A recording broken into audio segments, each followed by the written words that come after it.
News રૂમની અંદર debate શરૂ થાય એના પહેલાં કેવો માહોલ હોય? આ બધા હસતા હોય પણ તોય થોડીક ચિંતા તો હોય કે ભાઈ કોઈ શું કરશે. પણ કામ માટે જેડી અવેલેબલ છે.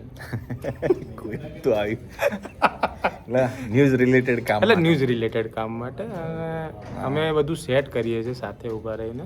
આજની જ વાત કરીએ. આજે જ મેં અભિને પૂછ્યું કીધું ભાઈ આપણા કયો મુદ્દો લેવાનો છે, તો અભિએ સાંજે જ કહી દીધું હતું ભાઈ એટલે અમારો જે ટોપિક હોય ઓલમોસ્ટ સાંજે નક્કી થઈ જતો હોય કે ભાઈ આ મુદ્દા ઉપર આપણે કરવાનું છે. પછી એ પ્રમાણે બધા સૌથી મોટી વાત, અમે આરોગ્ય મંત્રી લાઈવ જોડવાના પ્રફુલભાઈ પાનસેરિયાને લાઈવ જોડવાના છે હા. અને એમને અખાદ્ય ખોરાક અને ભેળસેળ યુક્ત દબાવ પર ખાસ ચર્ચા કરવાના છે. મિત્રો ખાસ જોજો. તમે જોજો, તમને બધાને ગમશે. તમારા મનના સવાલો અમે પૂછ્યા છે. વિકાસભાઈ છે એ મારી સાથે ડિબેટમાં જોઈન થવાના છે અને સ્માઇલ કરી રહ્યા છે.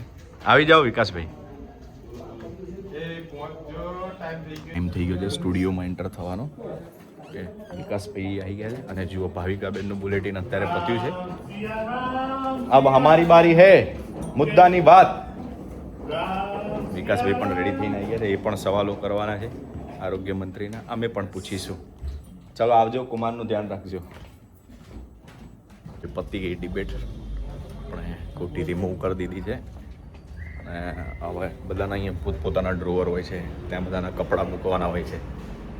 તો દોસ્તો अब हम कर रहे हैं मेकअप रिमूव.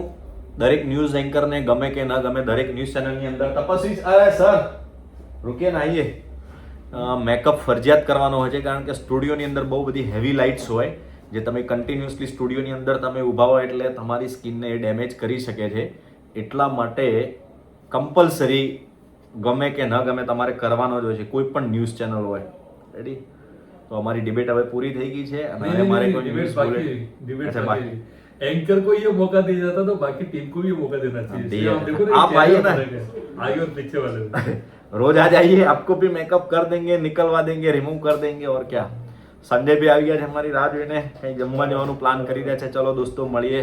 ગમે તો સૌને કહેજો, ન ગમે તો મને કહેજો. Keep watching.